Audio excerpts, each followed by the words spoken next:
So I'd like to talk about the first two episodes of It, Welcome to Derry. I'm not going to go through the entire season like episode by episode by episode because I don't know, I just feel like it's not very substantive. Once the show is done, or at least the first season is done, then I will do a follow-up video, basically just my thoughts on the whole thing. But the first two episodes, okay, I find very fascinating. I really like the opening credits. I mean, HBO knows their shit with how to really reel you in with an introduction.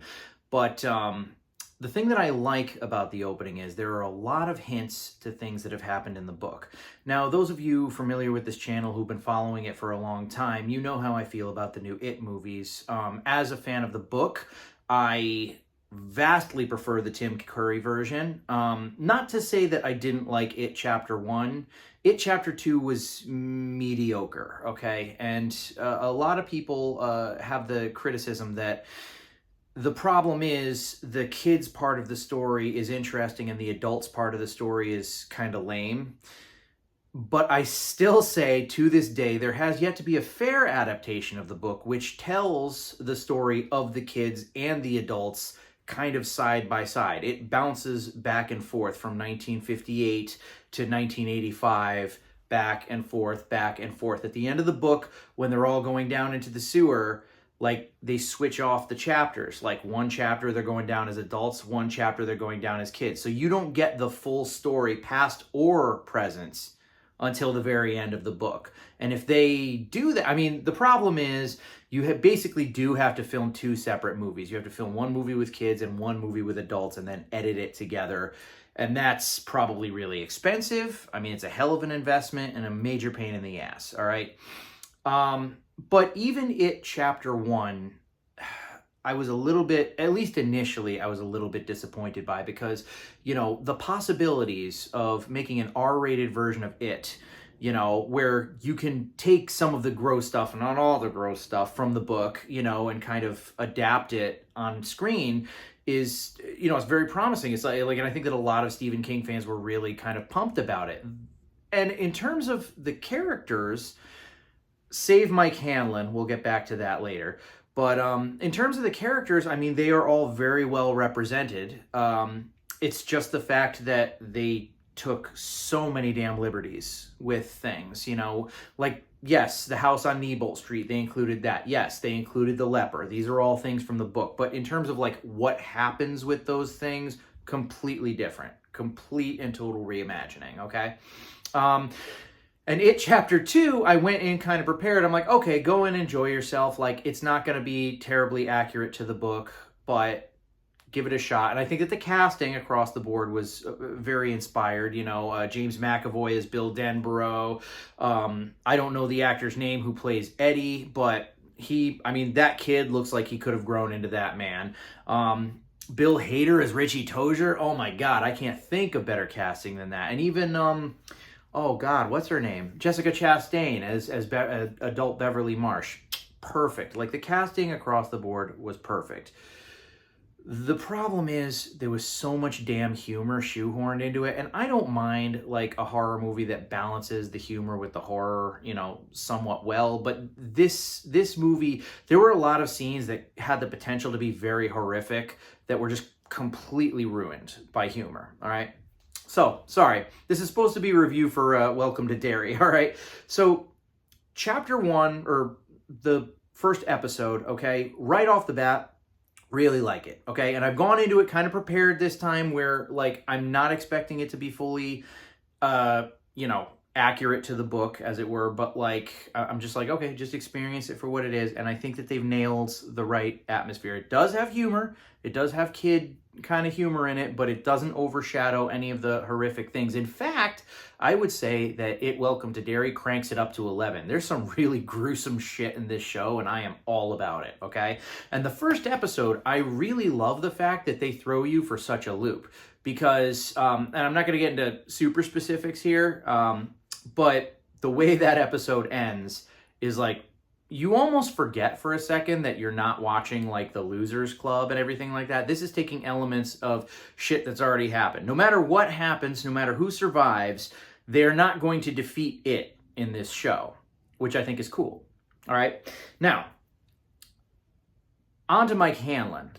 Okay. The one big criticism that I had, even about It Chapter 1, is that they essentially gave Mike's character to Ben. In the book, Mike is the keeper of Derry's history, and in the original miniseries, he's the keeper of Derry's history. He stays behind, that's why he remembers. He has all this wealth of knowledge. He's really the heart of the Lucky Seven. But because they took that character element and gave it to Ben, they basically relegated Mike to just being like the tough black kid, which is stupid in my opinion and kind of a waste. So I'm happy that they're doing things with the Hanlon family in this show.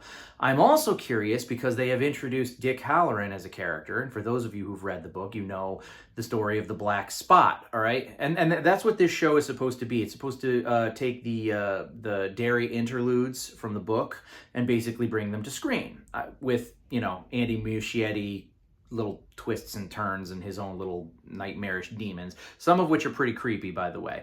But like, if you've read the book, you know that the black spot, it was burned down, you know, by some white supremacists, and essentially, and I didn't pick up on this the first time I read the book, but Dick Halloran leads Mike's father down through the basement to like this area, and they're the only two, I believe, to escape the establishment. And again, I didn't pick up on it the first time I read it, but I'm like, oh shit, they make no direct reference to it, but Dick Halloran totally used his shining to get them out of there, which is so freaking cool.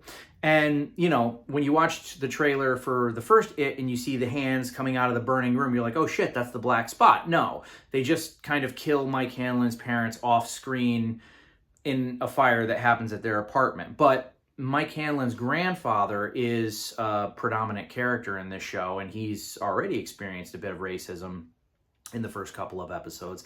So I'm kind of thinking that they're going to go full blown with the black spot, but instead of it being obviously Mike Hanlon's father, it's his grandfather, which I'm about. You know, it's cool. It's sort of, I don't want to say like a mea culpa, but kind of an acknowledgement of like, okay, there's some shit that I left out that fans probably want to see.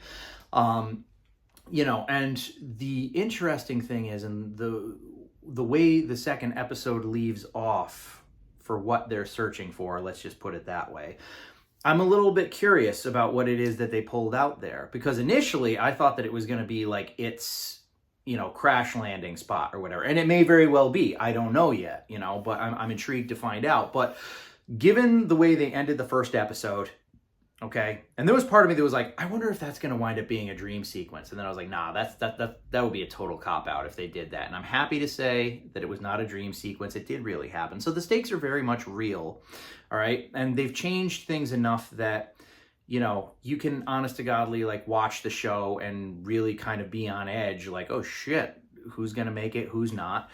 There's a couple characters that we know have like a lineage to characters in the book that we know are safe, at least for now.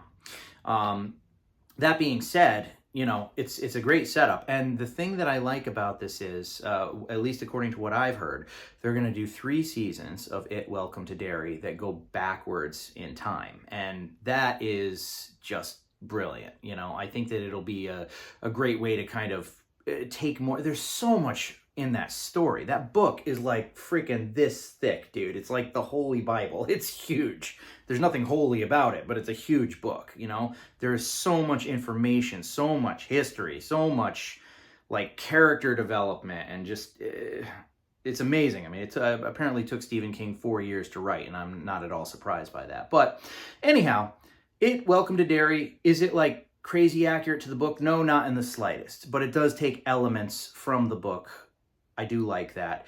It is not only, you know, better balanced than It Chapter 2 in terms of like the humor and the horror, but I would actually say that this kind of cranks it up to 11. So I am very excited to see what they do with the rest of the season. I really hope that it doesn't kind of cop out or shit the bed at some point, but when the series is over, when the first season is over, I will revisit this topic and I will let you know my thoughts. But did you guys see Welcome to Derry? And what did you think about it? Have you read the book of It? What did you think about it? Do you prefer the movies or do you prefer the miniseries from 1990? Please let me know. I appreciate you guys watching. Consider subscribing if you like this content, and that's all she wrote.